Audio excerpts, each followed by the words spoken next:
Okay, we're gonna do a cooking craft this morning, and we're gonna make what kind of waffles? Rainbows.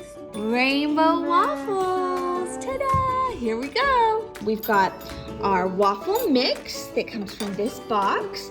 Kate's gonna help me mix the flour and the egg, and Molly, you get to help me with the water and the oil, okay?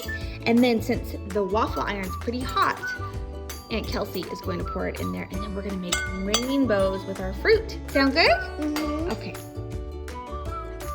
Sugar. Can you smell it? Mm. Now we're gonna go straight from here and into our waffle iron.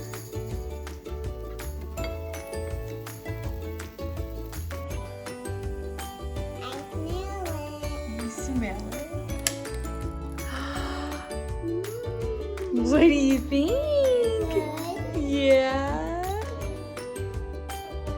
Good job.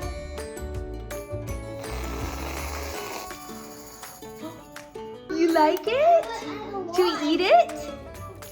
Yeah. A fun thing to do at home, cooking craft. Make rainbow waffles. Couldn't be easier.